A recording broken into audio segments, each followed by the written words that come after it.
When Ray Hoffman walked into Brenda's French soul food that rainy San Francisco morning, he was just hoping someone might spare $1 so he could eat. He had no idea the man working quietly in the corner booth was one of the world's richest people. Desperate and hungry after 2 days without food, Ray approached the table anyway. What happened next would change his life forever and reveal a secret that Elon Musk had kept hidden for years. This is the true story of a chance encounter that proves sometimes the most important innovations aren't technologies at all, but rather new ways of seeing potential in people that others overlooked. Rain poured down on San Francisco that Tuesday morning. The kind of rain that soaks through everything in seconds. Ray Hoffman pulled his thin jacket tighter around his shoulders and ducked under the awning of a closed flower shop. His stomach growled loudly. It had been almost 2 days since his last real meal. Ray was 53 years old with gray stubble on his face and hands that showed years of hard work. 8 months on the streets had made him thinner, but he still tried to stay clean. Every morning, he washed his face and hands in public bathrooms. He kept his graying hair combed back with a broken plastic comb he'd found. "Just need to make it through today," Ray whispered to himself. He had $6 left from panhandling yesterday. He was saving it for a hostel bed tonight because the weather report said it would drop to 40 degrees. But his hunger was getting harder to ignore. The smell of fresh bread and coffee drifted from a small restaurant across the street. The sign read, "Brenda's French Soul Food," and through the window, Ray could see it was packed with people enjoying hot meals. Maybe someone will spare $1, Ray thought. Sometimes kind people bought him food, if he asked politely. He waited for the crosswalk signal, clutching his backpack that held everything he owned. Inside Brenda's, it was warm and noisy. The smell of food made Ray's mouth water. People sat at small tables, talking and eating. A waitress rushed past, with plates of steaming biscuits and bowls of something that smelled like heaven. Ray noticed something strange. Many people were looking toward the back corner of the restaurant. Some were sneaking photos with their phones. In the corner booth sat a thin man with short dark hair. He wore a simple black t-shirt and was typing on a laptop. 3 men in suits sat across from him, talking quietly and showing him papers. Ray didn't recognize the man, but clearly everyone else did. A woman at a nearby table whispered excitedly to her friend, "I can't believe Elon Musk is just sitting there." The name sounded familiar, but Ray couldn't place it. It didn't matter who he was. Ray was too hungry to care. He looked around at the other tables, trying to find someone who might help him. A waitress approached Ray with a concerned look. "Sir, can I help you?" "I'm just looking for someone who might spare $1 for food," Ray said quietly. "I'm sorry, but you can't solicit in here," she said, not unkindly. "I'll have to ask you to leave." Ray nodded and turned to go, but his legs felt weak from hunger. He stumbled slightly, grabbing a chair to steady himself. The man from the corner booth looked up at the small commotion. For a brief moment, their eyes met across the restaurant. Ray didn't know why, but something made him walk toward the famous man's table instead of toward the door. The restaurant got quieter as people noticed. The 3 men in suits stopped talking and stared at Ray. One started to stand up, probably to stop him, but the man in the t-shirt raised his hand slightly, and the suit sat back down. Ray stopped a respectful distance from the table. Up close, he could see the man had tired eyes, like he hadn't slept much. "Excuse me, sir," Ray said, his voice rough from lack of use. "I don't mean to bother you, but I haven't eaten in 2 days. Would you be able to spare $1 for some food?" The restaurant fell completely silent. Everyone stared at Ray, then at the man in the t-shirt. Some people held phones up, recording what was happening. One of the suited men spoke sharply. "Sir, Mr. Musk is in a business meeting. Please—" But the man in the T-shirt, Elon Musk, raised his hand again, silencing his colleague. He studied Ray's face carefully. Ray felt uncomfortable under the intense gaze, but stood his ground. He wasn't asking for much. Just $1. "What's your name?" Elon asked.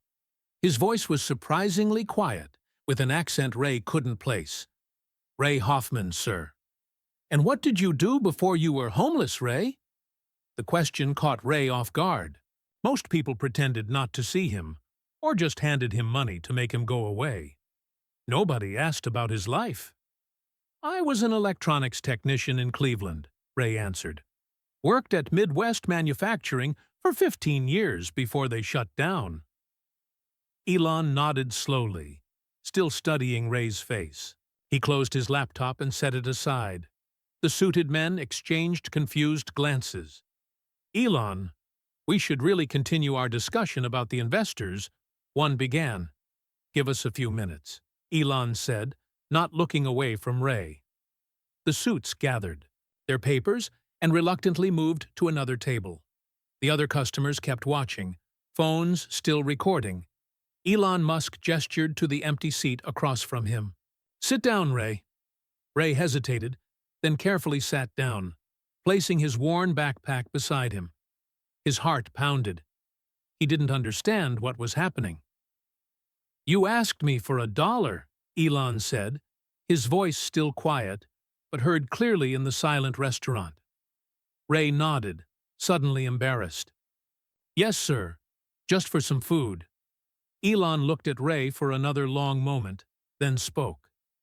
His words were so unexpected that the entire restaurant gasped. "I won't give you $1, Ray," Elon said. Ray's face burned with shame. He started to stand. "Up." "But," Elon continued, "I have a better offer." Ray froze, halfway out of his seat.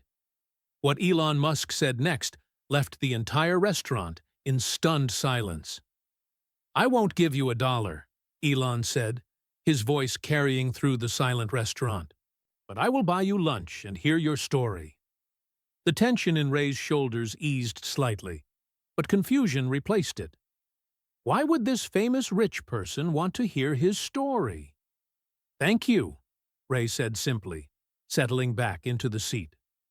Elon waved, a waitress over. "Please bring my friend whatever he'd like to eat." The waitress smiled warmly at Ray. "Our special today is shrimp and grits. Or we have amazing biscuits and gravy." Ray hadn't had a real meal in so long that his mouth watered just hearing the options. Biscuits and gravy would be wonderful. And maybe some coffee? "Coming right up," she said, no longer looking at him like an intruder. As the waitress walked away, the restaurant gradually returned to its normal buzz of conversation, though many people still stole glances at their table. "So, Ray from Cleveland," Elon said, leaning back in his seat. "Tell me how you ended up here." Ray looked down at the table, unsure where to begin. His story wasn't special. It was the same story thousands of Americans lived every day. "I was born in Cleveland," Ray started, his voice quiet. "Grew up on the East Side. My dad worked at the steel mill until it closed in the 80s. After that, things were tough." Ray remembered those years clearly. His father coming home with empty eyes after losing his job. His mother picking up extra shifts at the hospital where she worked as a cleaner. The family moving to a smaller apartment because they couldn't pay the mortgage. "I wasn't good at school," Ray continued, "but I could fix anything with wires. Started fixing TVs for neighbors when I was 14. Got my first real job at 18 at Radio Shack." The waitress returned with a steaming mug of coffee. Ray rapped, his weathered hands around it, savoring the warmth. "I worked different repair jobs, then got hired at Midwest Manufacturing when I was 38. Made circuit boards for industrial equipment. Good money, health insurance. Thought I'd retire. There. Ray took a sip of coffee, the rich flavor almost overwhelming after months of gas station coffee when he could afford it. What happened? Elon asked, genuinely interested. Economy tanked. Company got bought by a bigger corporation. They moved. Production overseas. 200 of us got laid off in one day. The waitress arrived with Ray's food, a large plate of fluffy biscuits smothered in thick gravy. Ray tried to eat slowly, to be polite, but hunger took over. The food was the best thing he'd tasted in months. I tried to find other work, Ray said between bites, but I was over 50. Companies wanted younger guys with degrees. I had experience, but no paper to prove it. Elon nodded, his expression thoughtful. The job market can be unforgiving. I collected unemployment. It wasn't much, but it paid the rent. When that ran out, I dipped into savings. Then that ran out too. Ray described how he'd lost his apartment after falling 4 months behind on rent, how he'd lived in his 2003 Honda Civic for 3 months, parked behind a Walmart, until the car got towed because of expired registration. He couldn't afford the fees to get it back. After that, I was truly homeless, Ray said quietly. Stayed in shelters when I could. Most of the time they're full, though. Why San Francisco? Elon asked. That's a long way from Cleveland, Ray shrugged. Weather. Can't survive winter on the streets in Cleveland. I heard it never snows here. Hitchhiked and took buses. Took me 2 weeks to get here. As Ray spoke, memories of his journey west flooded back. The trucker who drove him from Ohio to Nebraska. The 3 days stuck at a bus station in Denver because he couldn't afford the next ticket. The kind family in Salt Lake City who bought him a meal and new socks. Been here 4 months now, Ray said. It's better than Cleveland in some ways, more services for homeless folks. But housing is impossible. A shelter bed costs more than my old apartment back home. Ray described his daily life, waking up before dawn to avoid police who might cite him for illegal camping, walking miles to find bathrooms and places to clean up, the constant search for places to charge his ancient flip phone, his only connection to the world. Most days I look for odd jobs, Ray explained. Help unload trucks at the farmer's market. Sometimes hold signs for businesses. Make maybe $20 on a good day. Ray finished his meal, using the last biscuit to soak up every bit of gravy. He hadn't felt this full in months. Thank you for the meal, Ray said sincerely. I appreciate it more than you know. Elon had been quiet, listening intently to Ray's story. You mentioned you were an electronics technician. Do you still have those skills? Ray nodded. Sure. That's not something you forget. Fixed another homeless guy's radio last week with just some tape and a paper clip. Something in Elon's expression changed. A spark of interest, maybe.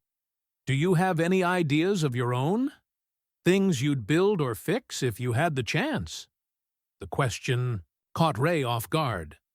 No one had asked about his ideas in years. Ray hesitated, then reached for his backpack. He carefully pulled out a worn notebook with frayed edges and water stains on the cover. He'd found it in a trash can and had been using it for years. I write things down sometimes. Ideas for fixes or new gadgets. Helps keep my mind sharp. He opened the notebook to show simple diagrams and neat handwriting filling the pages. Circuit designs, battery configurations, cooling system modifications. I've been thinking about energy storage problems, Ray said, flipping to a specific page. From what I read in discarded tech magazines, batteries are the biggest challenge for electric cars and solar storage. I had some ideas about the cooling systems. He turned the notebook toward Elon, showing a detailed sketch of a modified battery cooling arrangement. In the factory, we had similar overheating issues with our circuit boards. I designed a new cooling pattern that reduced heat by 30%. Always thought similar principles could work for battery packs. Elon took the notebook, studying the diagrams with increasing interest. His eyes widened slightly as he turned the pages. These are remarkably innovative, Elon said, looking up at Ray with new respect. Especially considering you drew these without access to any modern technical resources, Ray shrugged. Like I said, helps keep my mind busy. Better than thinking about being hungry or cold. Elon continued examining the notebook, flipping back and forth between several pages. His expression changed from interest to genuine surprise. Ray, Elon said finally, looking up from the notebook. What would you say if I told you some of these ideas are exactly what my engineers at Tesla have been struggling with? Around them, the restaurant had returned to normal. No one was paying attention to their table anymore. No one heard what Elon said next. Words that would change Ray's life forever. Ray, Elon said, his voice low but intense. I want you to come to Tesla tomorrow. I'd like our engineering team to hear some of these ideas. Ray stared at Elon. Sure, he had misheard. Sir, I think you're confused. I'm just a homeless guy with some drawings. No, Elon replied firmly. You're an experienced technician with innovative solutions to problems we're actively working on. He tapped the notebook page showing Ray's battery cooling design. This approach is similar to something we've been considering, but your configuration has elements we haven't tried. Ray shook his head in disbelief. But I drew those without proper research or testing. They're just ideas. Sometimes the best solutions come from unconventional thinking, Elon said. He pulled out his phone and made a quick call. Jake, I need you to set up a meeting tomorrow with the battery team and arrange temporary accommodations for a consultant. I'm bringing in. He paused, listening. Yes, today. The Four Seasons will be fine. Ray's mind spun. The Four Seasons was one of those fancy hotels he walked past sometimes, where rooms cost more per night than he used to make in a week. Sir, Mr. Musk, this is too much. I can't accept. Call me Elon, he interrupted, and you can accept it. Consider it an advance for consulting services. He wrote something on a business card and handed it to Ray. This is my private number. Jake will pick you up outside the hotel at 9 tomorrow morning. Ray stared at the card in his weathered hands. The Tesla logo gleamed on high-quality paper. It felt surreal. What if my ideas don't help? Ray asked, voicing his biggest fear. What if I'm wasting your time? Elon smiled slightly. I've built my companies by recognizing potential others miss. I've been right more often than I've been wrong. He nodded at Ray's notebook. May I borrow this overnight? I'd like our team to review your concepts before tomorrow's meeting. Ray hesitated. The notebook contained 5 years of his thoughts. It was one of his few possessions, but he nodded and pushed it toward Elon. Please take care of it. I will, Elon promised. He signaled to the 3 men in suits who had been watching from across the restaurant. They quickly returned to the table. Gentlemen, we'll need to reschedule. Something more important has come up. The suits looked between Elon and Ray with confused expressions, but they gathered their papers without question. Ray, this is Jake, Elon said, nodding to the youngest of the 3 men. He'll help you get settled today. Jake looked startled, but quickly composed himself. Of course, happy to help. Elon stood and extended his hand to Ray, who rose shakily to his feet. Thank you for sharing your ideas with me, Ray. I look forward to our discussion tomorrow. Ray shook Elon's hand, still unable to process what was happening. Thank you for the meal, was all he could manage to say. Elon nodded, tucked Ray's notebook carefully into his laptop bag, and left the restaurant with two of the suits following him. Jake remained, looking uncertain but professional. "So, Mr. Hoffman, shall we get you checked into your hotel?" Ray clutched his backpack to his chest. "I can't go to a fancy hotel looking like this," he said, suddenly aware of his worn clothes and unwashed state. Jake nodded, understanding. "How about we stop at a store first? We can get you whatever you need." 30 minutes later, Ray stood in a department store dressing room, looking at himself in a mirror. He wore new jeans and a simple button-down shirt. Jake had helped him select several outfits, toiletries, and a small suitcase to hold everything. "Is this really happening?" Ray asked his reflection. His face looked the same, weathered by age and hardship, but the clean clothes made him look like a different person. By evening, Ray sat on the edge of a plush bed in a hotel room larger than his old apartment. He had showered for the first time in weeks, using hot water that didn't shut off after 3 minutes like at the shelter. His old clothes had been taken for cleaning, and his few treasured possessions were safely stored in the room's safe. Ray turned on the TV but couldn't focus on the screen. His mind kept replaying the day's events. This morning, he had been hungry and homeless, begging for $1. Now he was in a luxury hotel, preparing to meet with engineers at one of the world's most innovative companies. He picked up the hotel phone and ordered a sandwich from room service, still unable to believe he could just ask for food and it would appear. When the sandwich arrived, Ray sat at the desk by the window, looking out at the San Francisco skyline as darkness fell. Lights twinkled across the city.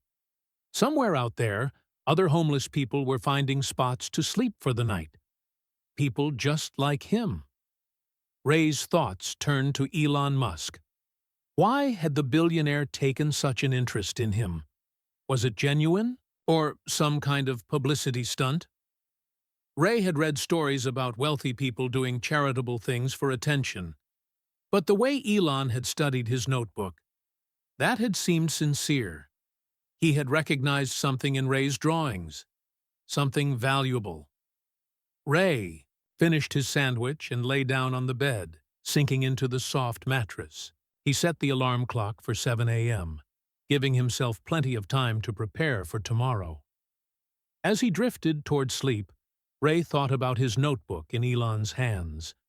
Those drawings represented years of thinking and dreaming, done during long, lonely nights in shelters or under bridges. Tomorrow, he would find out if those dreams might actually mean something. For the first time in 8 months, Ray Hoffman fell asleep without worrying about where he would sleep tomorrow night.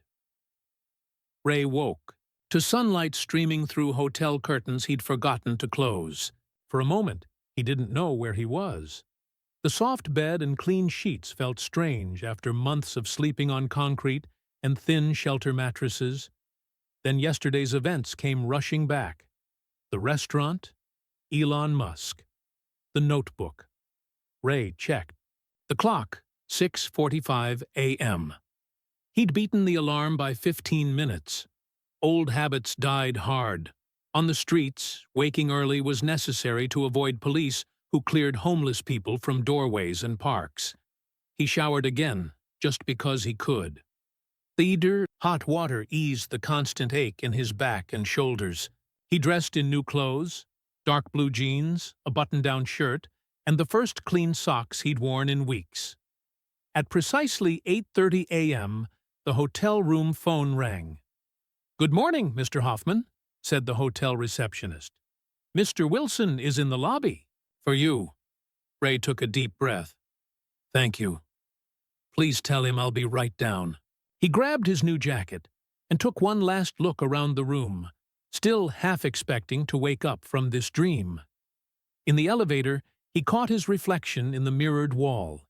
He looked different today, still weathered and thin, but the new clothes and good night's sleep had transformed him.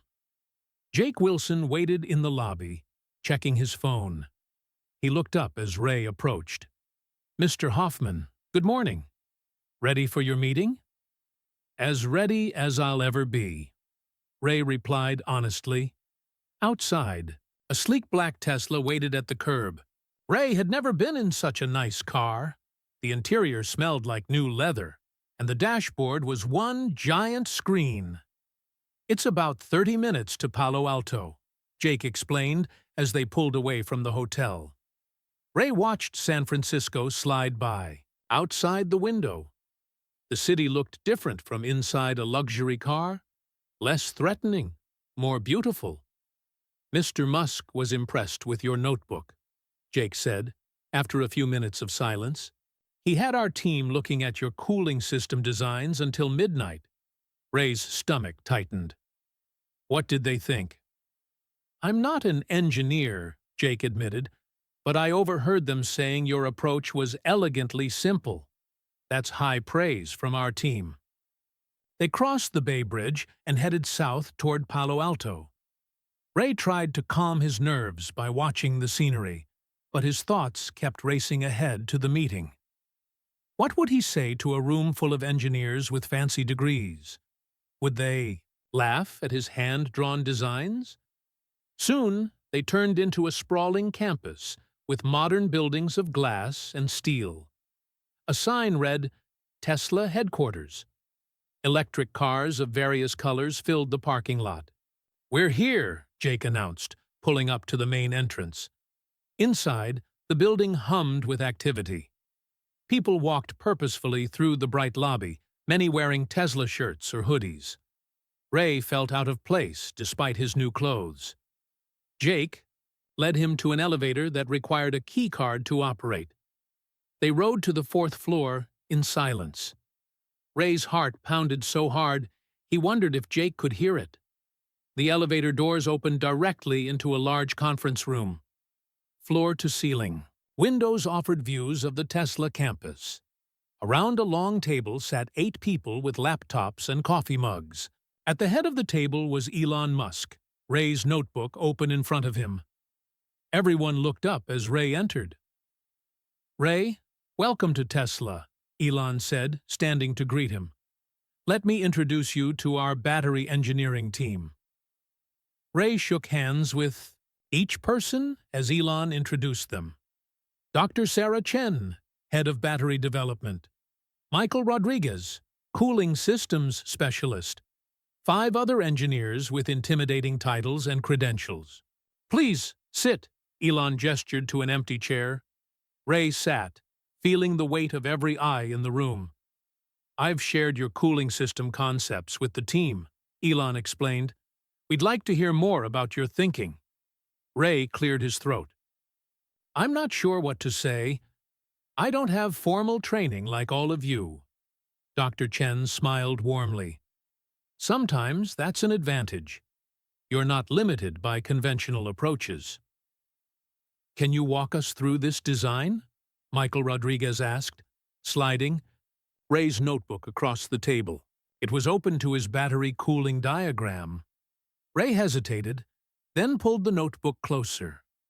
The familiar pages gave him confidence. "This came from my work fixing industrial circuit boards," Ray began. "We had overheating issues in high-demand situations.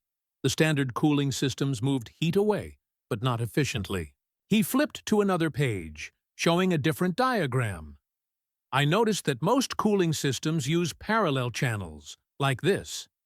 Ray sketched quickly on a blank page. "But heat doesn't move in parallel lines. It radiates outward in all directions." V, engineers leaned forward, watching as Ray drew. "So I designed a radial cooling pattern instead. Channels that spiral outward from hot spots, following the natural path of heat dispersion." For the next hour, Ray explained his ideas. The engineers asked questions, challenged his assumptions, and offered technical information he'd never had access to.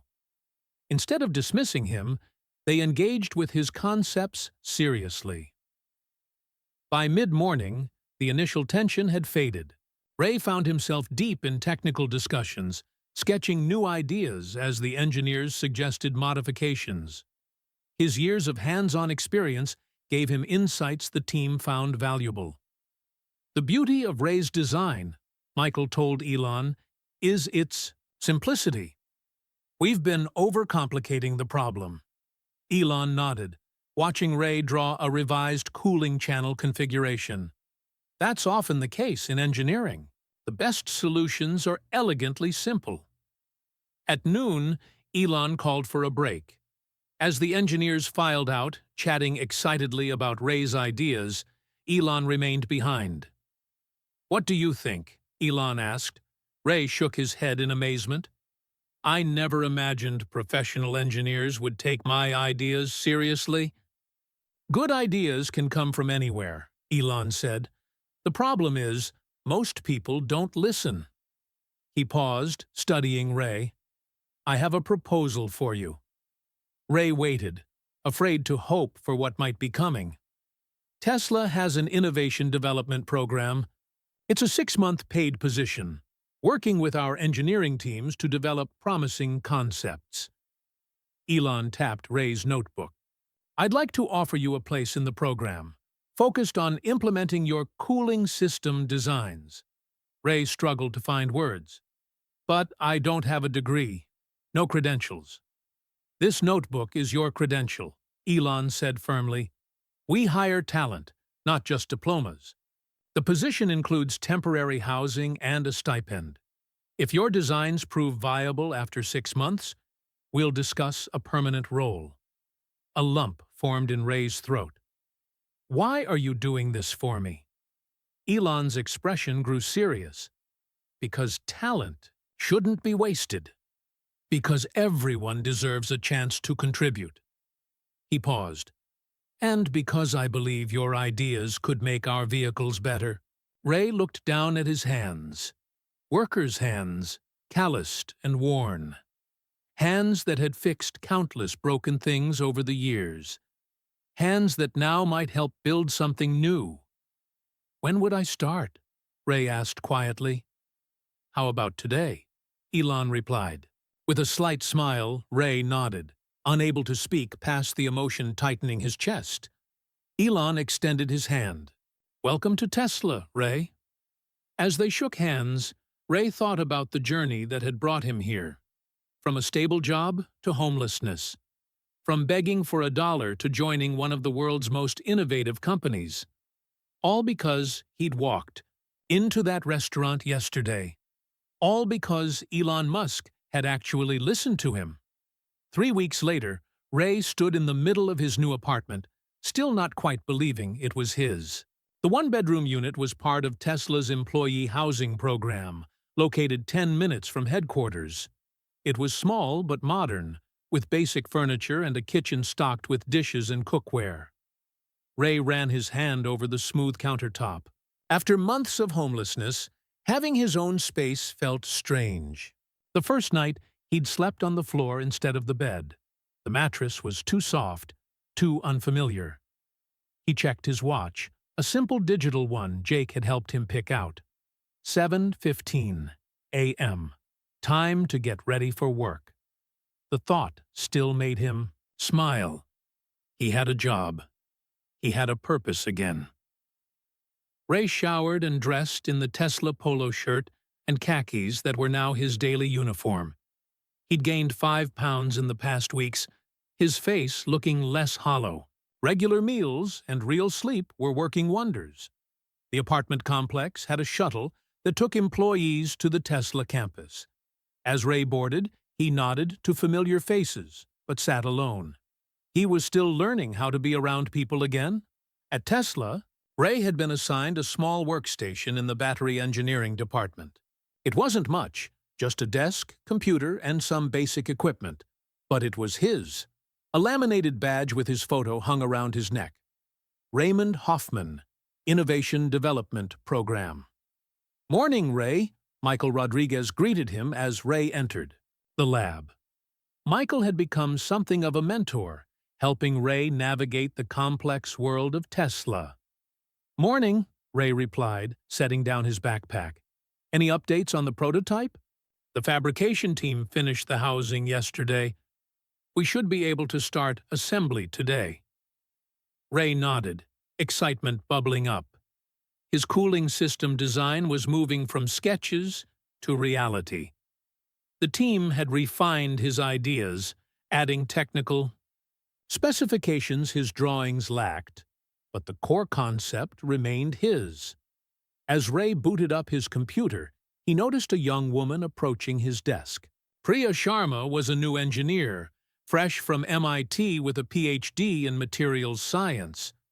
Unlike some of the other engineers who treated Ray with polite distance, Priya had been friendly from day one. "Ready for the big test next week?" she asked, setting a coffee on his desk. "Thanks," Ray said, grateful for the caffeine. "And no, not really. What if it fails?" Priya sat on the edge of his desk. "Then we learn from it and try again. That's engineering." She tapped his notebook, which he still carried, everywhere. "You've got good instincts, Ray. Trust them." Ray appreciated her confidence, but doubts still plagued him. He'd overheard whispers in the cafeteria, comments about his homeless past, questions about why he was here. Some saw him as Elon's charity case, not a real engineer. The morning passed in a blur of computer simulations and technical discussions.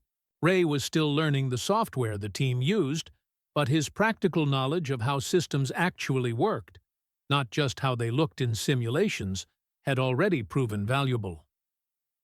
At lunch, Ray sat alone in a corner of the cafeteria, reviewing notes on his tablet, another new tool he was still getting used to. He looked up to see Priya approaching with her tray. "Mind if I join you?" she asked. "Please," Ray said, moving his things aside. As they ate, Priya told him about her family in Michigan and her work on battery materials. Ray shared little about himself, still uncomfortable discussing his past. "You know," Priya said as they finished, eating, "there's a team dinner tonight at Caskell. You should come." Ray hesitated. Social gatherings terrified him now. "I don't think so. I've got work to catch up on." "The work will be there tomorrow," Priya said gently. "Teams are about more than just the technical stuff. It's about connections, too." Before Ray could respond, a notification popped up on his tablet. "Meeting with E. Musk, 2 p.m. "Everything okay?" Priya asked, noting his expression. "Elon wants to see me," Ray said, stomach tightening. "Probably checking if his charity project is working out." Priya frowned. "That's not fair to yourself, or to him. Your ideas have merit, Ray. That's why you're here." Ray nodded, but the doubt remained. In his experience, good things didn't last. At 2 o'clock sharp, Ray knocked on the door of Elon's office.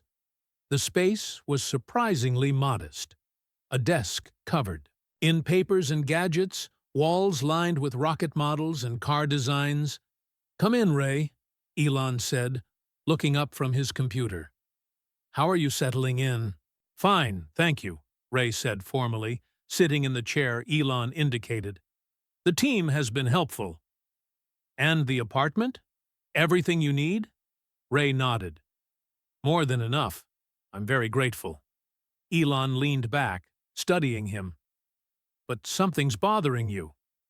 Ray hesitated, then decided honesty was best. "I'm waiting for the other shoe to drop, for you to decide this was a mistake." "Why would I think that?" "Because I don't belong here," Ray said quietly. "Everyone else has degrees and years of specialized experience. I was living under a bridge a month ago." Elon's expression grew serious. "Ray, do you know why I started Tesla?" The question caught Ray off guard. "To make electric cars?" "To solve problems," Elon corrected. "To find solutions where others saw only obstacles." He gestured toward the window, where the Tesla campus sprawled below. "Everyone here is a problem solver. Some learned through universities, some through experience. He pointed at Ray. You solved complex technical problems with nothing but a pencil and a scavenged notebook, while hungry and homeless. That's the kind of mind I want on my team. Ray felt something loosen in his chest. The prototype testing is scheduled for next Tuesday, Elon continued. I'll be there. Show us what your design can do. I'll do my best, Ray promised. That's all I ask, Elon said, then glanced at his watch. Sorry to cut this short, but I have another meeting. As Ray stood to leave, Elon added, By the way, you should join the team dinner tonight. Building relationships is part of the job, too. Outside Elon's office, Ray paused to collect himself. For the first time since joining Tesla, he felt like maybe, just maybe, he did belong here after all. 2 months into Ray's time at Tesla, the battery cooling prototype was ready for its first real test. The team had worked long hours, refining Ray's original design and building a working model that could be tested under real-world conditions. Ray stood nervously in the testing lab, watching technicians make final adjustments to the equipment. His design, based on those simple sketches in his worn notebook, was now a complex piece of engineering. The cooling channels spiraled through the battery pack in the radial pattern he'd envisioned, but with precise measurements and materials he couldn't have imagined while homeless. Nervous? Priya asked, stepping beside him. Terrified, Ray admitted. Over the past weeks, Priya had become his closest friend at Tesla. She had dragged him to that team dinner, making sure he met everyone, and wasn't left alone in a corner. Since then, they'd worked closely on the cooling system project. Don't be, she said. The simulations look good. Simulations aren't reality, Ray replied. On the factory floor, we used to say, everything works in theory. The lab doors opened, and several executives entered, including Elon and the head of vehicle production, Thomas Warner. Ray straightened his Tesla polo shirt and tried to look confident. Ready to show us what you've got? Elon asked, approaching Ray and Priya. Yes, sir, Ray replied. Michael Rodriguez joined them, tablet in hand. We'll be testing the cooling efficiency under maximum load conditions. The standard cooling system typically sees a 30% performance drop when batteries reach 80% capacity.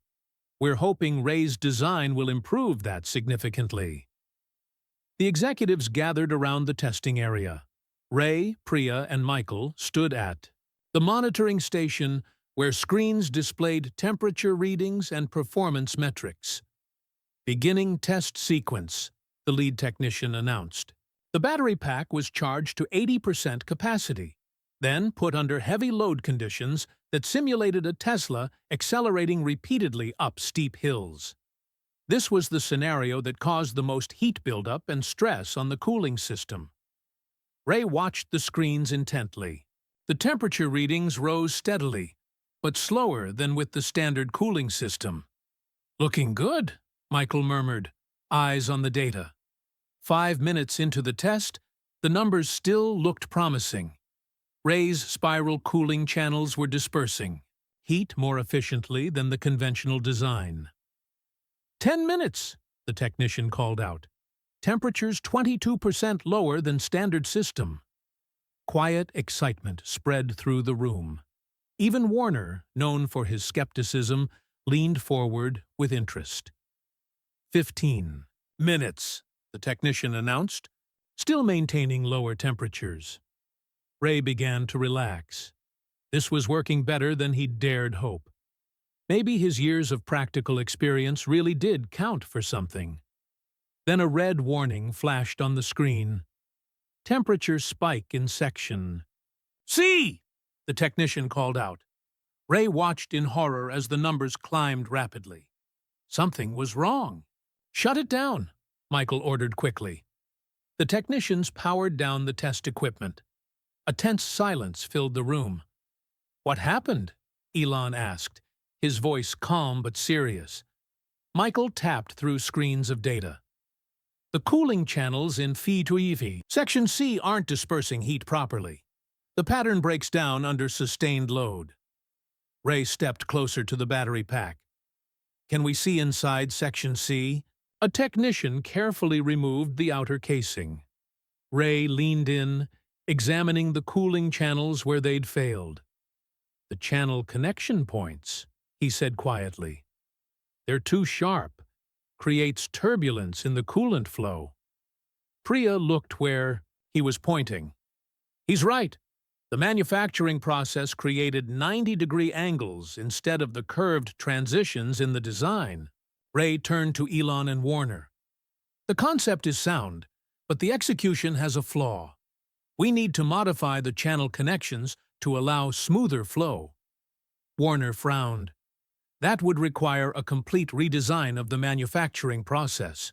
We're behind schedule already for the next model year.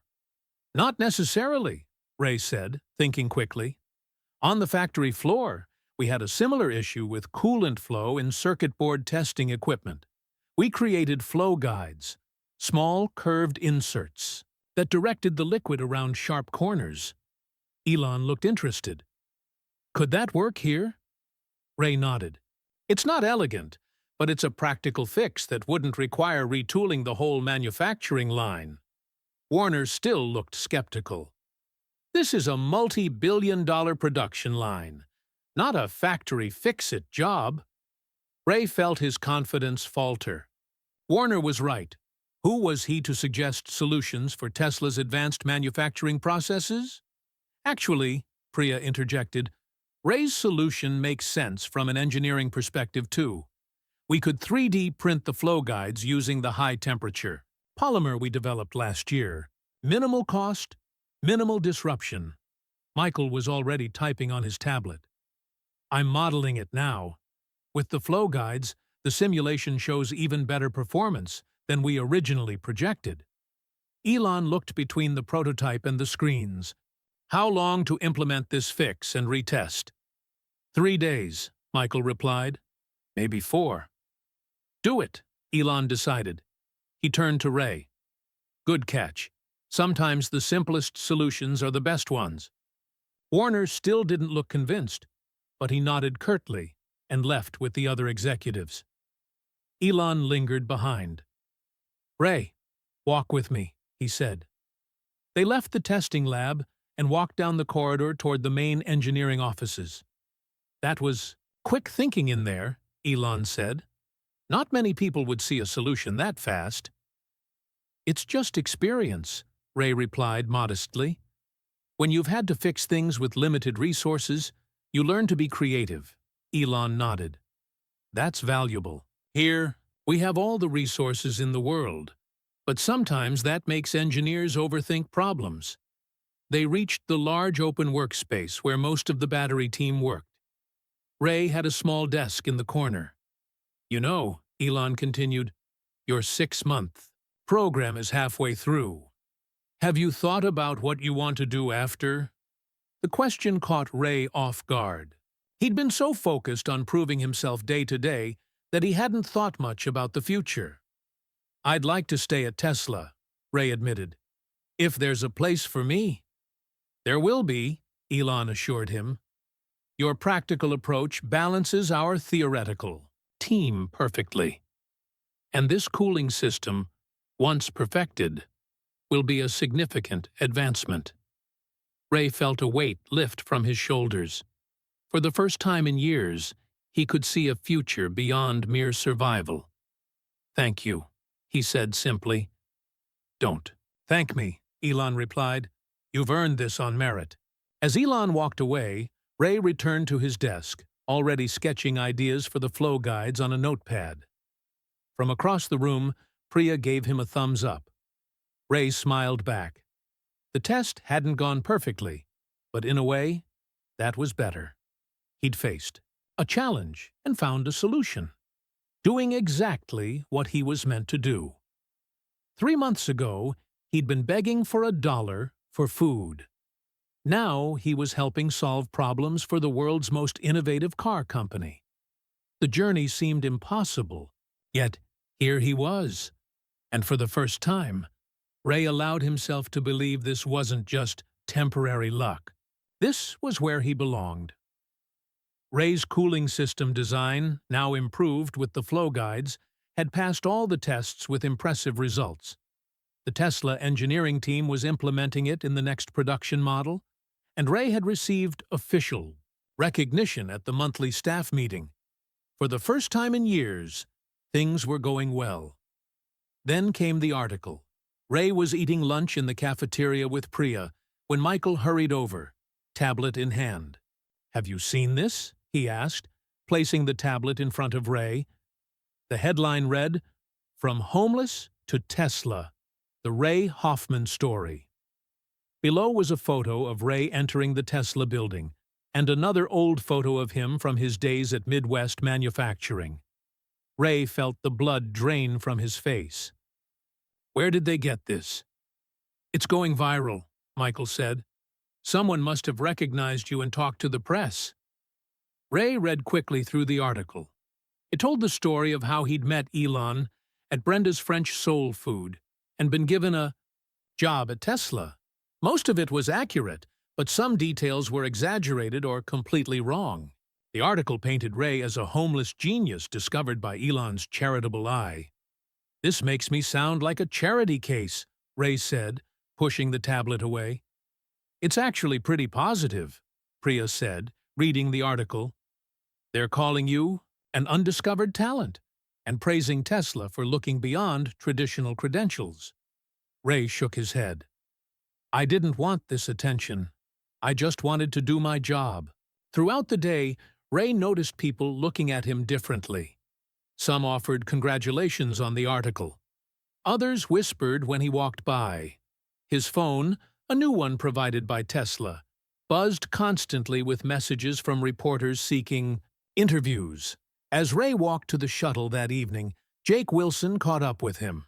"Ray, Elon asked me to check on you about the article. He thought you might be uncomfortable with the attention." "That's an understatement," Ray replied. Jake nodded sympathetically. "PR wants to know if you'd be willing to do one official interview. They think it would help control the narrative." "I need to think about it," Ray said, boarding the shuttle. At his apartment, Ray found 3 messages waiting on his voicemail. 2 were from reporters. The third made his heart stop. "Ray, it's Dennis Kowalski from Cleveland. Saw your picture in that article. Interesting how you're some big shot at Tesla now. People here remember what really happened at Midwest, you know. Just thought you should know I'm in San Francisco now, too. Maybe we should catch up." Ray sank onto his couch, the message playing over in his mind. Dennis had been a supervisor at Midwest Manufacturing.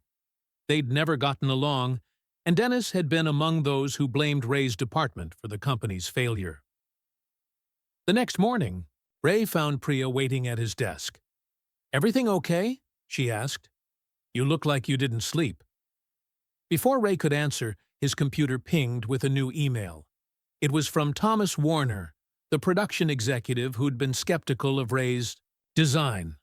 "Hoffman, need to discuss concerns about your background that have been brought to my attention. My office, 10 a.m. Priya read the email over Ray's shoulder. "What concerns? What's going on?"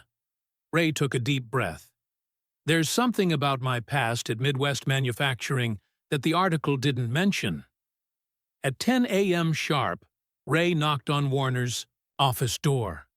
Inside, Warner sat behind his desk with a woman Ray recognized as Tesla's HR director. "Sit down, Hoffman," Warner said curtly. "I received some concerning information from a Dennis Kowalski yesterday. He claims you were partly responsible for a quality control failure that cost Midwest Manufacturing millions and contributed to their shutdown. He says you were fired for negligence, not laid off as part of general downsizing." Ray's hands clenched in his lap. "That's not accurate." "Then explain," Warner demanded. Ray took a moment to gather his thoughts.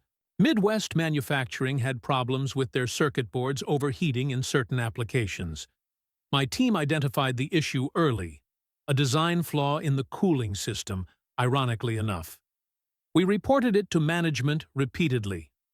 The HR director was taking notes. And management, including Dennis Kowalski, chose to ignore the warnings because fixing the problem would delay production and cost money up front. 6 months later, customers started reporting failures. The boards were shutting down in critical systems. So the issue you identified did cause major problems, Warner said, his expression hard.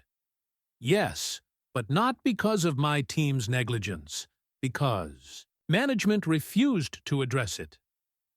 Ray met Warner's gaze directly. The company had to recall thousands of units. They faced lawsuits. When they needed someone to blame, they fired the entire technical department and claimed we hadn't reported the problem properly. Do you have any proof of this? The HR director asked. Ray hesitated. Maybe. In my old things, I kept documentation of our warnings, but I lost access to most of my belongings when I became homeless. Warner leaned back in his chair. This puts us in a difficult position.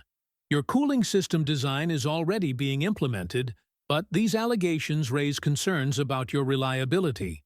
My work at Tesla speaks for itself, Ray said firmly. I understand your concerns, but I've been nothing but honest and hard-working since I got here. The HR director nodded.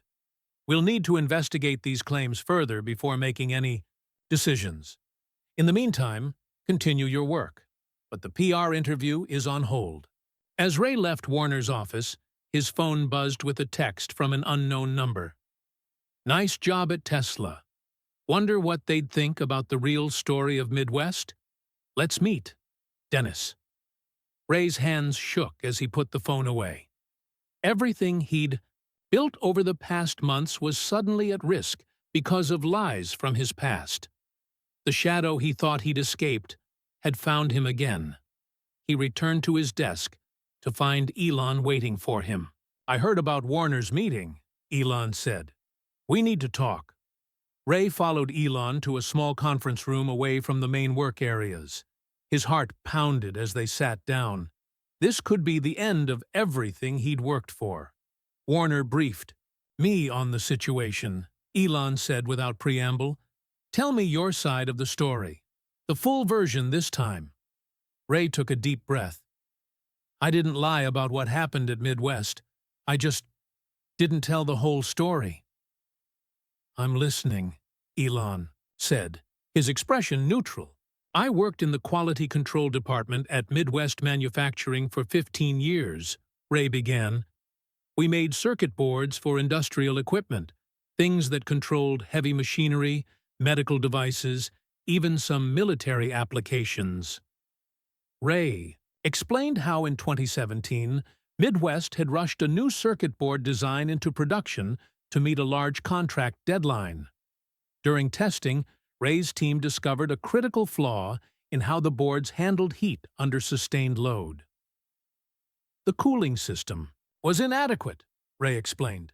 Under certain conditions, the boards would overheat and fail.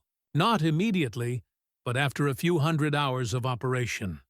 And you reported this? Elon asked. Multiple times. I have, or had, emails, test results, formal reports. Ray's voice grew stronger as he recalled the details. Dennis Kowalski was production supervisor. He dismissed our concerns because fixing the problem would delay shipment by 6 weeks and cost roughly $500,000 to redesign.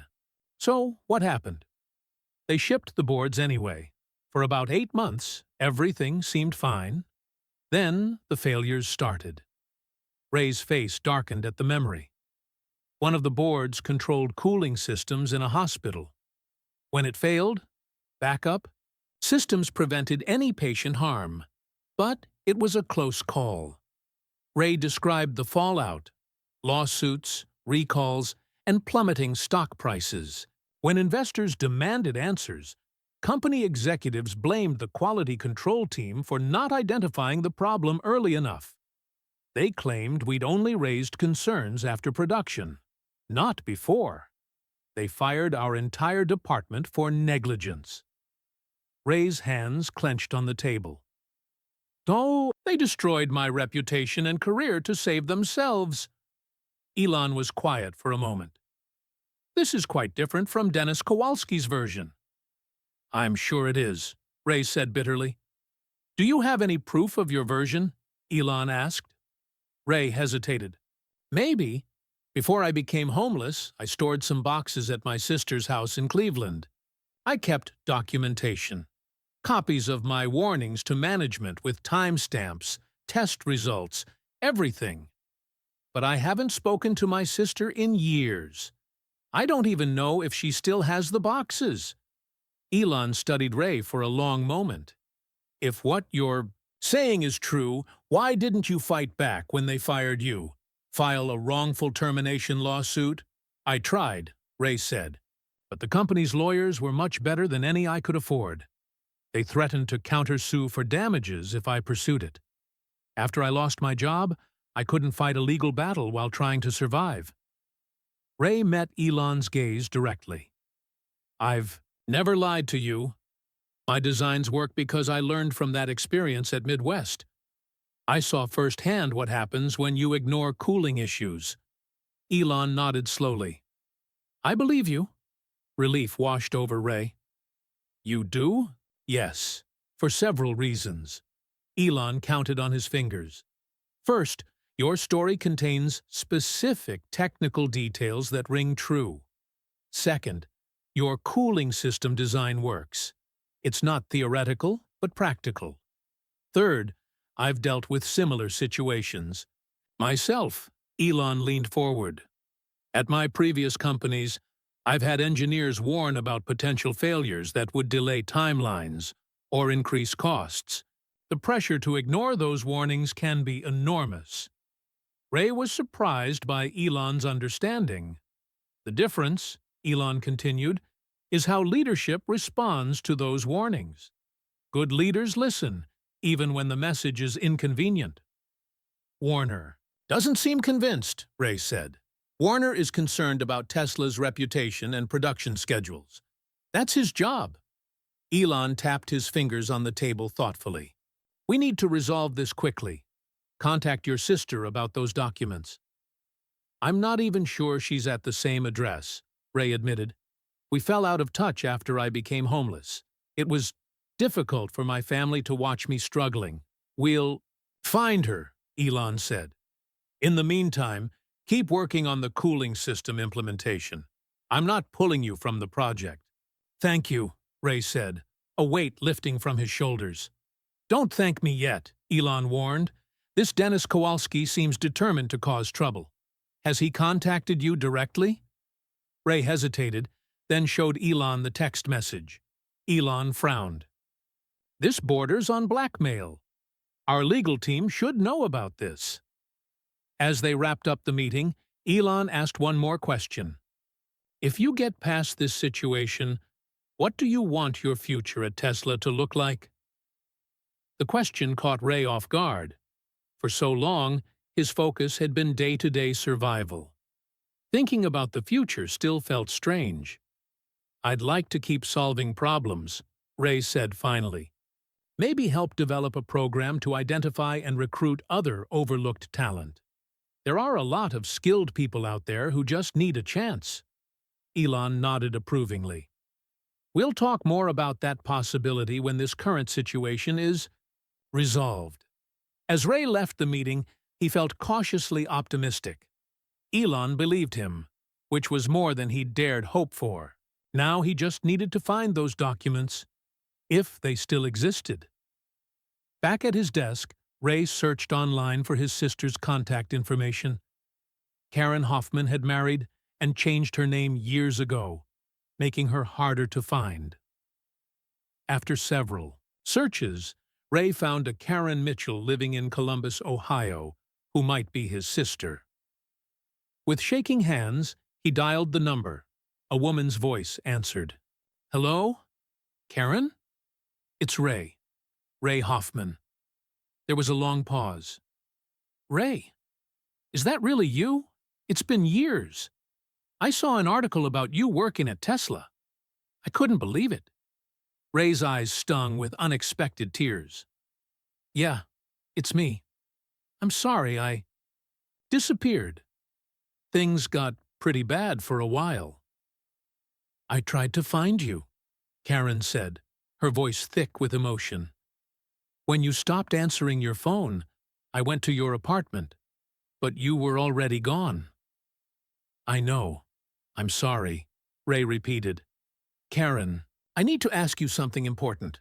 Do you still have those boxes I left with you? The ones from my office at Midwest? Yes, she replied immediately. They're in my attic. I knew they were important to you, so I kept them even when we moved. Relief flooded through Ray. Those boxes might save my job at Tesla. There's documentation in them about what really happened at Midwest. Dennis Kowalski was on the local news last week, Karen said, talking about how he was going to set the record straight about some former employee who was now at Tesla. That's you, isn't it? Yes, Ray confirmed. He's trying to discredit me. What do you need me to do? Karen asked without hesitation. Can you look through those boxes for any folders labeled QC reports or board testing? And there should be a flash drive in a blue case. I'll go check right now, Karen promised. And Ray? I'm really proud of you. As Ray hung up, he noticed Priya watching him from across the room. She gave him a thumbs up, and he managed a small smile in return. For the first time since the article appeared, Ray felt hope. The truth was still out there, preserved in those boxes in his sister's attic. Now he just needed to get it to Tesla before Dennis Kowalski's lies did any more damage. 2 days later, a package arrived for Ray at Tesla. Inside were folders full of documents and a small blue flash drive, all sent overnight by Karen. Ray immediately took everything to Tesla's legal department, where a team began reviewing the evidence. Meanwhile, the cooling system project faced a tight deadline. The production line for the new battery packs would begin setup in just 10 days, and the final design needed to be locked in before then. Ray, Priya, and the engineering team worked long hours, refining the flow guides and running simulation after simulation. We need to test the prototype again before final approval, Michael said during their morning meeting. Warner is insisting on it after the recent concerns. Ray understood the subtext. Warner still didn't fully trust him or his design. We can have the updated prototype ready by tomorrow, Priya replied. The new flow guides are being 3D printed now. That evening, as Ray worked late at his desk, Elon appeared beside him. Legal reviewed your documents, Elon said quietly. Very thorough. Multiple warnings to management about the cooling flaws, all time-stamped and signed. Email chains showing Kowalski, and others dismissing your concerns. Relief washed over Ray. So they believe me? It's irrefutable, Elon confirmed. Our legal team contacted Midwest's former parent company. They're not happy about this being brought up again, but they won't contest your version of events. And Dennis? Ray asked. We sent him a formal cease and desist letter. If he continues making false statements about you, he'll face legal consequences. Elon's expression was stern. He won't be bothering you again. Ray felt like a massive weight had lifted from his shoulders. Thank you. Don't thank me. You preserved the evidence. Smart move. Elon looked around at Ray's workspace, covered in cooling system diagrams. How's the project coming? Final testing tomorrow. If all goes well, we'll be ready for production. Implementation. Good. I'll be there. Elon turned to leave, then paused. By the way, Tesla is flying your sister out this weekend. I thought you might want to show her around. Ray was speechless for a moment. That's incredibly generous. Family is important, Elon said simply, then walked away. The next morning, the testing lab was packed. Besides the engineering team, Warner and several other executives attended too. Witness the final test of the cooling system. The stakes were high. The new design promised a 15% increase in battery efficiency, which would translate to longer range for Tesla vehicles. Ray stood with Priya and Michael at the control station, running last-minute checks. Flow guides are properly installed, Priya confirmed. All connections have been verified. Coolant temperature is stable, Michael added. We're good to go. Warner approached their station. Hoffman, are we going to see better results than last time? Yes, sir, Ray replied confidently. The problem has been fixed. It better be, Warner said. We've invested significant resources based on your design. The test began just like before. The battery pack was charged to 80%, then subjected to heavy load conditions. The cooling system activated, its spiral channels carrying heat away from the battery cells. On the screens, temperature readings stayed well below critical levels. 10 minutes in, Michael announced. Temperatures 27% lower than standard system. The room filled with cautious optimism. Even Warner looked impressed as the test continued past the point where the previous prototype had failed. 20 minutes, Priya called out. Still stable. Ray watched the readings, particularly focused on Section C, where the previous failure had occurred. The flow guides were working perfectly, directing coolant smoothly around the sharp corners. 30 minutes complete, Michael said finally. Test successful. Temperature management exceeded expectations by 4%. Applause broke out among the engineers. Elon, who had slipped into the room partway through the test, nodded approvingly. Prepare the final report, Warner instructed. I want implementation.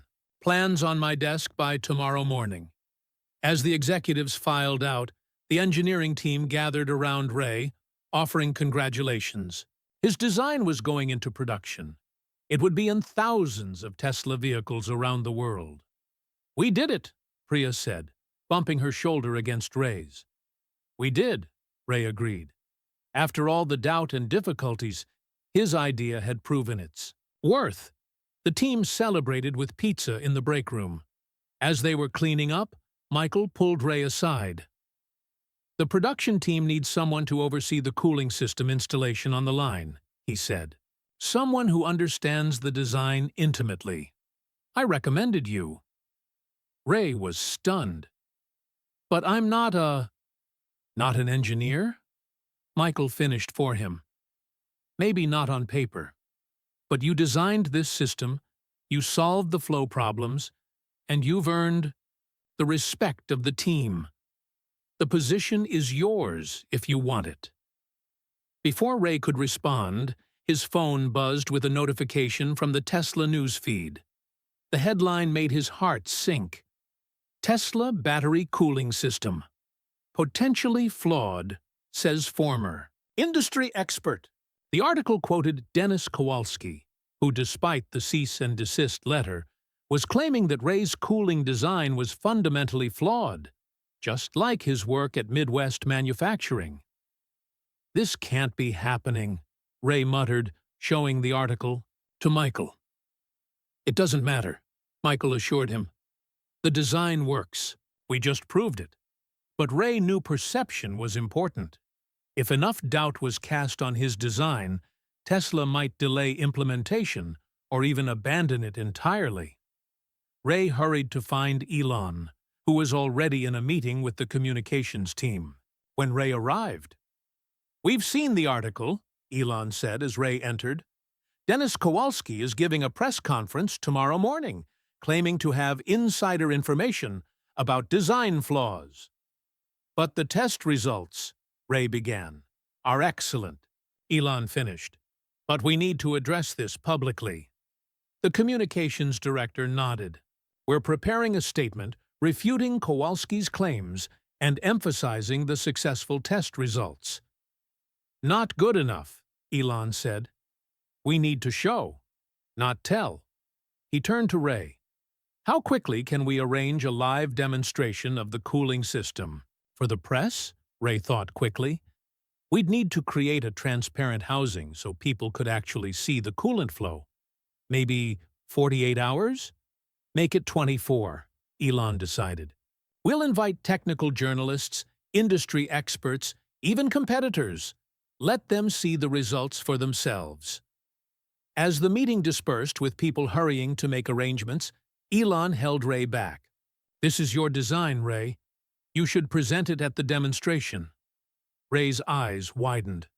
Me? But I've never done anything like that. No one understands this system better than you. No one is more qualified to defend it, Elon said. Besides, it's time the world heard your story from you, not from articles or rumors. Ray thought of how far he'd come since that rainy day at Brenda's French soul food. From homeless and hungry to potentially presenting a revolutionary design to the world's press. It seemed impossible. I don't know if I can do this, Ray admitted. You can, Elon assured him. Just explain your design the way you explained it to me that first day, with clarity and confidence. Ray nodded slowly. All right, I'll do it. As AD, Ray left to help prepare the demonstration. He knew the next 24 hours would determine not just his future at Tesla, but the future of his cooling system design as well. Everything depended on proving Dennis Kowalski wrong once and for all. The next 24 hours passed in a blur of activity. The engineering team worked through the night to build a special demonstration unit with transparent housing that would show the cooling system in action. Priya helped Ray prepare his presentation, coaching him on how to explain complex concepts in simple terms. Remember, most journalists won't understand the technical details, she advised as they rehearsed at 2 a.m. Focus on the real-world benefits: longer battery life, faster charging, extended vehicle range. By morning, Ray had barely slept, but adrenaline kept him going. He changed into the new Tesla polo shirt and jacket that the PR team had provided. Looking in the bathroom mirror, he barely recognized himself.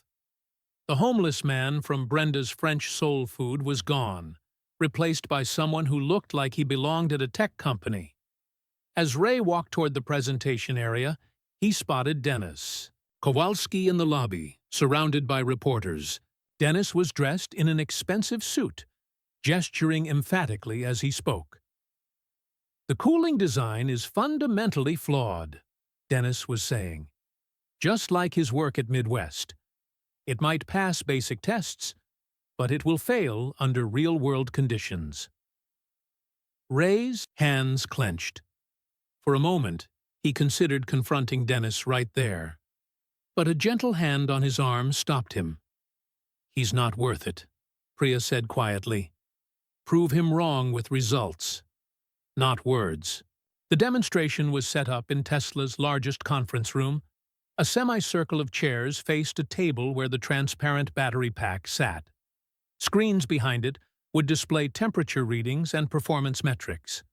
The room quickly filled, with technical journalists, industry analysts, and even representatives from competing car manufacturers. At exactly 10 a.m., Elon walked to the front of the room. The buzz of conversation died immediately. Thank you all for coming on such short notice, Elon began. Yesterday, allegations were made about a new cooling system design that Tesla is implementing in our next generation of vehicles. Rather than issue statements, we prefer to let the data speak for itself. Elon gestured to the demonstration unit. Today you'll see our new battery cooling system in action. You'll be able to observe how it performs under stress conditions similar to what our vehicles experience in the real world. His gaze swept the room. The designer of this innovative system will present it to you himself. Ray Hoffman joined Tesla's Innovation Development Program 6 months ago and has since revolutionized our approach to thermal management. Ray walked to the front, his heart pounding. He'd never spoken to a crowd before, let alone one full of experts and journalists. He spotted Dennis Kowalski in the back row, arms crossed, a smirk on his face. Taking a deep breath, Ray began. I'm Ray Hoffman. 6 months ago, I was homeless on the streets of San Francisco. A murmur ran through the crowd. Today, I'm going to show you a cooling system that will help Tesla vehicles go farther on a single charge than ever before. As Ray had rehearsed with Priya, he kept the explanation simple. He described how traditional cooling systems used parallel channels that didn't account for how heat actually moved through materials. Heat doesn't travel in straight lines, Ray explained, pointing to the transparent battery pack. It radiates outward in all directions, so I designed cooling channels that do the same. A technician activated the system. Through the clear housing, everyone could see the blue coolant flowing through the spiral channels, carrying heat away from the battery cells. On the screens, temperature readings appeared in real time. As you can see, the temperature remains stable even as we increase. The power draw, Ray continued, gaining confidence as he spoke. This means the battery can operate at peak efficiency for longer periods. For the next 20 minutes, Ray guided the audience through the demonstration, showing how the cooling system handled various stress conditions. The journalists took notes and photos. Even the competitors looked impressed. Now, the most important test, Ray announced. We're going to simulate a Tesla accelerating repeatedly up steep hills in hot weather, the most demanding scenario for any cooling system. This was the test that had caused the original prototype to fail. Ray's redesigned system, with the flow guides correcting the turbulence problems, now handled it with ease. The audience watched as the temperature readings stayed well below critical levels, minute after minute. As you can see, Ray concluded, the system maintains optimal temperatures even under extreme conditions.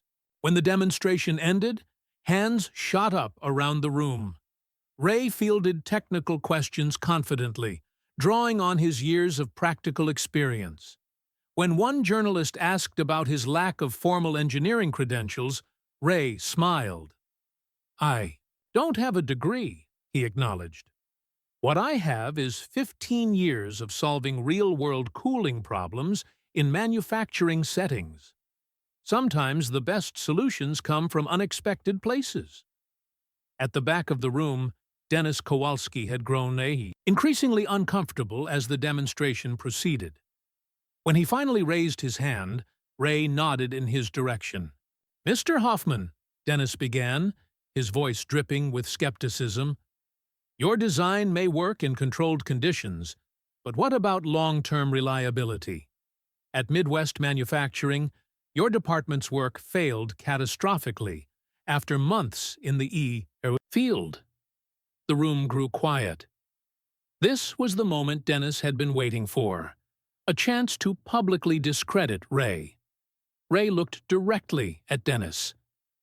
At Midwest, my team identified cooling flaws in circuit boards before production began. We documented those flaws and warned management repeatedly. Ray gestured to a Tesla staff member who distributed folders to the journalists.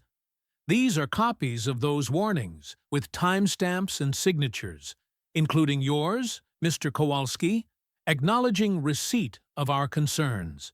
Dennis's face reddened as reporters flipped through the documents. The failures at Midwest occurred because those warnings were ignored, Ray continued calmly. That experience taught me the importance of proper cooling system design. Lessons I've applied here at Tesla, where management actually listens to technical concerns. A journalist raised her hand. Mr. Kowalski, would you care to respond to these documents? Dennis stood up abruptly. This is a setup. I need to review these. so-called documents, before commenting further. He pushed his way toward the exit. As Dennis left, Elon stepped forward. "Thank you, Ray." He addressed the room. "As you've seen today, Tesla values innovation regardless of where it comes from. Ray's cooling system will be implemented in our next production run, improving range by approximately 15% while reducing charging times by nearly 10%. The presentation ended with journalists clustering around Ray, asking for more details about his design and his unusual journey to Tesla. Through it all, Ray answered with the simple honesty that had become his trademark. Later, in a quiet moment between interviews, Elon pulled Ray aside. "Well done," he said. "Not just the design, but how you handled Kowalski." "Thank you for giving me the chance," Ray replied. "Not just today, but from the beginning." Elon smiled slightly. "The demonstration was impressive, but I knew your design would work months ago." "How could you be so sure?" Ray asked. "Because," Elon said, "the best innovations often come from people who've had to solve problems with limited resources. From people who understand that the elegant solution is usually the simplest one." As Ray returned to the crowd of reporters, he realized something profound had changed. For the first time since joining Tesla, he wasn't thinking of himself as a former homeless man who got lucky. He was an innovator who had earned his place. Taehyun. Year later, Ray stood on the Tesla factory floor, watching as vehicles rolled off the production line. Each one contained his cooling system design, now a standard feature in all new Tesla models. The past 12 months had transformed his life in ways he could never have imagined. After the successful demonstration, Ray had been offered a permanent position as innovation team lead, with his own small group focusing on thermal management solutions. The cooling system had exceeded expectations in real-world use, with drivers reporting longer ranges and faster charging times than predicted. Ray's apartment now felt like a home. Photos hung on the walls, mostly of him with his sister Karen, and her family during their visits to California. A framed article from Engineering Today, titled "Tesla's Unlikely Innovator," sat on his desk, and on his bookshelf stood a simple reminder of where he'd come from: a small model of Brenda's French soul food restaurant that Priya had 3D printed for his birthday. Today was special. The new Tesla Model 3 Plus was launching, the first vehicle, designed from the ground up with Ray's cooling technology fully integrated into the battery architecture. Ray had been invited to the ceremony where the first production model would roll off the line. "Nervous?" Priya asked, joining him at the observation window.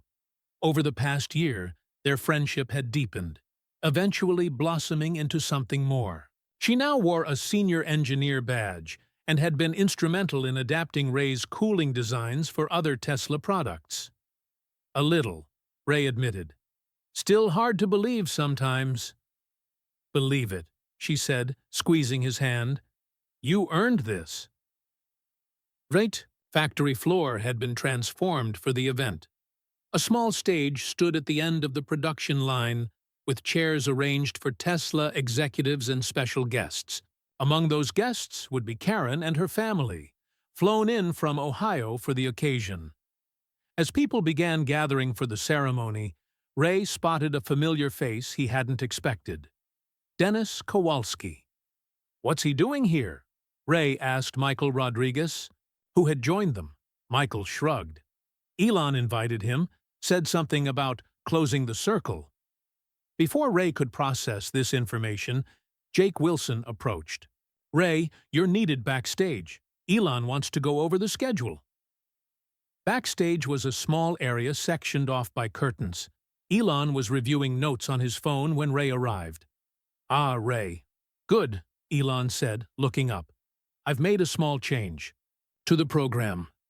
After we unveil the vehicle, I'd like you to make an announcement about your new initiative." Ray nodded. His Second Chance Innovation Program had been in development for months, a Tesla initiative to identify and recruit talented people from unconventional backgrounds, particularly those experiencing homelessness. I've approved the initial funding, Elon continued. 10 positions to start, with housing support and mentorship. Thank you, Ray said sincerely. This means a lot to me. It's good business, Elon replied pragmatically. We're finding talent others overlook. He paused. I also invited Dennis Kowalski today. Ray tried to keep his expression neutral. I saw him out there. May I ask why? Closure, Elon said simply. Success is the best response to doubters. The ceremony began with executives describing the new vehicle's features and performance improvements. When it was time for the unveiling, Elon took the stage.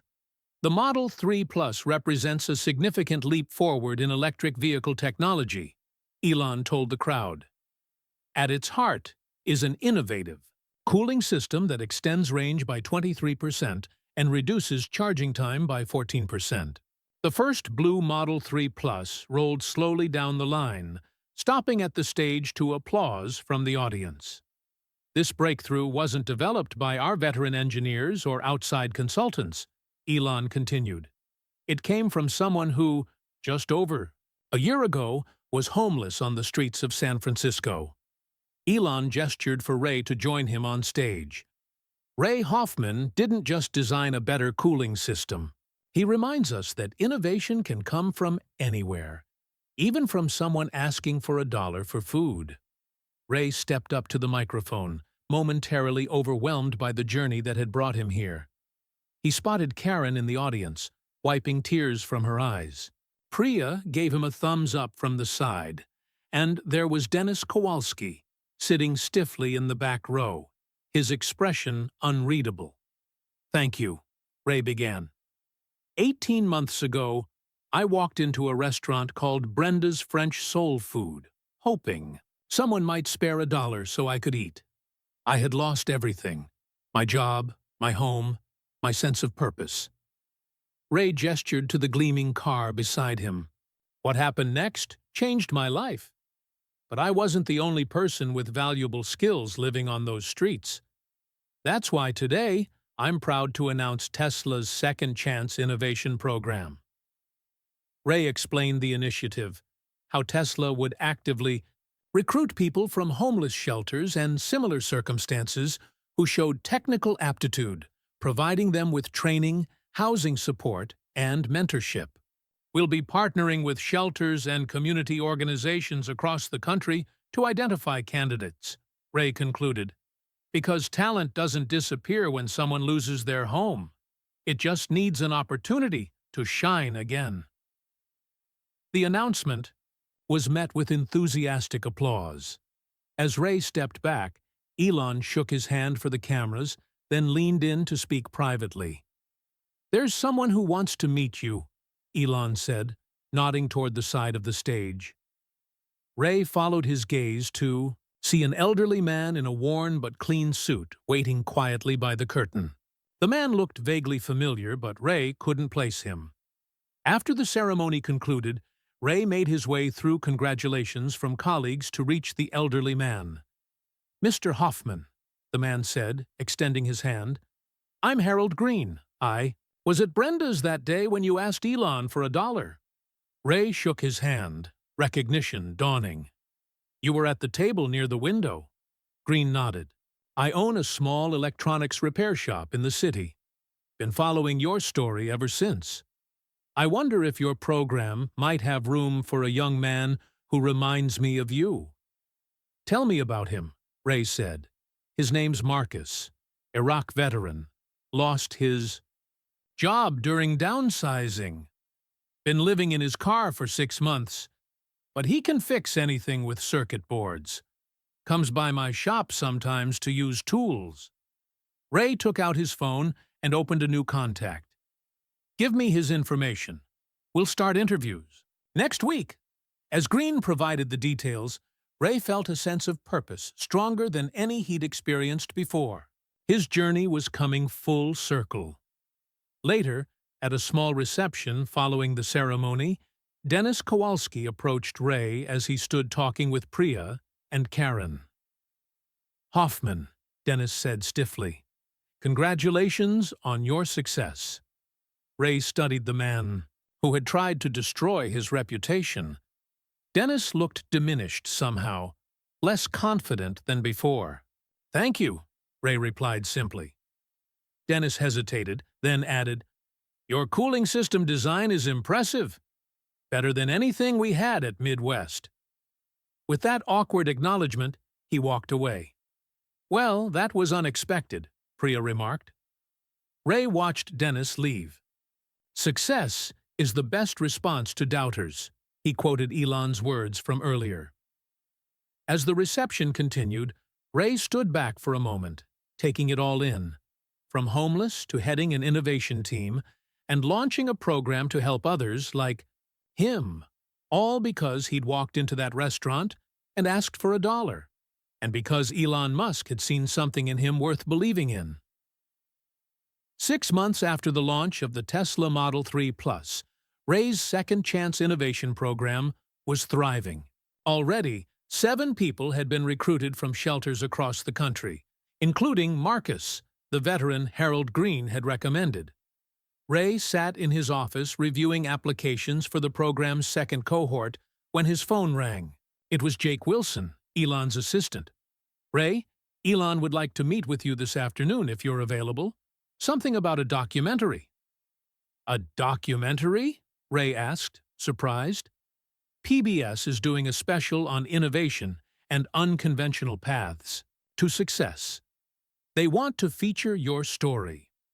2 hours later, Ray sat in Elon's office as the documentary producer explained their vision. "We want to show how innovation often comes from unexpected places," she explained. "Your journey from homelessness to Tesla is exactly the kind of story that inspires people." "The program would include interviews with both of you," her colleague added, "focusing on that first meeting at Brenda's and how it led to the cooling."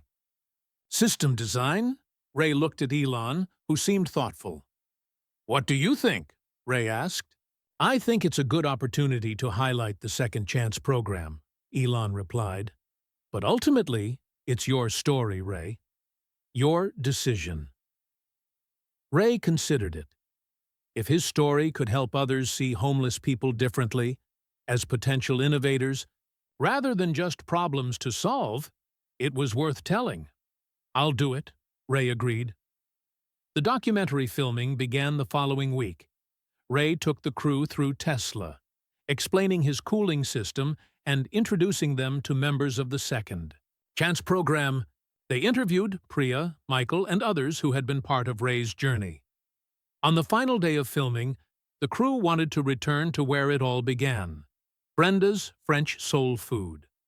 They arranged to film during a quiet period between lunch and dinner service. Ray and Elon sat at the same corner table where they had first met nearly 2 years earlier. The restaurant looked exactly the same, though Ray saw it through very different eyes now. "So, take us back to that day," the interviewer prompted. "Ray, you came in looking for help.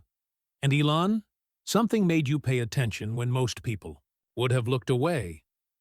What happened?" Ray described his desperation that rainy morning, how hungry he had been, how he'd gathered his courage to approach the man everyone seemed to recognize. "I didn't know who he was," Ray admitted. "I just knew he looked like someone who could spare $1. "And Elon," the interviewer turned, "what made you respond the way you did? Most people would have just given money or nothing at all. Instead, you offered a meal and conversation. Why?" Elon was quiet for a moment, considering the question. His expression grew more serious than Ray had ever seen it. "There was something in Ray's eyes I recognized," Elon said finally. "A certain dignity despite difficult circumstances. Intelligence. And I suppose I felt a connection because of my own experience." "What experience?" the interviewer asked. Elon glanced at Ray, then back to the interviewer. Not many people know this, but there was a brief period in my life when I was essentially homeless. Ray's eyes widened in surprise. This was something Elon had never mentioned before. It was after college, before my first company succeeded, Elon continued. I had very little money. I slept on the office floor, showered at the YMCA, and ate the cheapest food I could find. The restaurant had fallen completely silent as staff and the few customers present listened to this revelation. It wasn't the same as Ray's situation, Elon clarified. I had a place to sleep indoors, even if it was just an office floor. And I knew it was temporary while I built my company. But I remember that feeling of being one setback away from true homelessness. Ray suddenly understood. That's why you helped me. Elon nodded. When you approached me that day, I saw someone with potential who just needed a chance. The same kind of chance someone once gave me. Someone helped you? The interviewer asked. Yes, Elon said. An investor who believed in me when others didn't. He saw past my circumstances to my ideas. I've never forgotten that. Ray thought back to that day at Brenda's, remembering the moment when Elon had looked up from his laptop and studied him intently. Now it all made sense. So when Ray asked you for $1, the interviewer summarized, you recognized something in him because of your own past struggles? Exactly, Elon confirmed. When he showed me his notebook later and I saw those cooling system designs, I wasn't surprised. I'd already seen the intelligence in his eyes. Ray suddenly remembered something, the exact words Elon had spoken that day, words that had left the entire restaurant silent. You said, I won't give you $1, Ray, he recalled. And then you said something else, something I'd almost forgotten until now. Elon smiled slightly. I said, I was once where you are now. Let me return the favor someone once did for me. That's why everyone in the restaurant went quiet, Ray realized. Not just because you offered to buy me lunch, but because you shared something so personal. It wasn't something I'd told many people, Elon acknowledged. But it felt right, in that moment. The interviewer looked between them. So this wasn't just a successful businessman helping a homeless person. It was one innovator recognizing another, regardless of circumstances. That's it exactly, Elon agreed. Innovation doesn't care about your pedigree or your bank account. Good ideas can come from anywhere, from college dropouts in garages, from kids in developing countries, and yes, from homeless people with notebooks full of designs. After the filming wrapped, Ray and Elon walked out of Brenda's together. The Freaks documentary crew had moved on to get exterior shots, leaving them momentarily alone. Why didn't you ever tell me about your experience before? Ray asked. Elon shrugged. It didn't seem relevant. Your journey was your own. Still, it helps explain why you took a chance on me when no one else would. I took a chance on your ideas, Ray, Elon corrected. The rest was all you. They paused on the sidewalk, at the same spot where Ray had stood in the rain 2 years ago, hungry and hopeless. I'm bringing the first group from the Second Chance program to visit the factory next week, Ray said. Would you be willing to meet them? Of course, Elon replied. Tell them I'm looking forward to seeing their notebooks.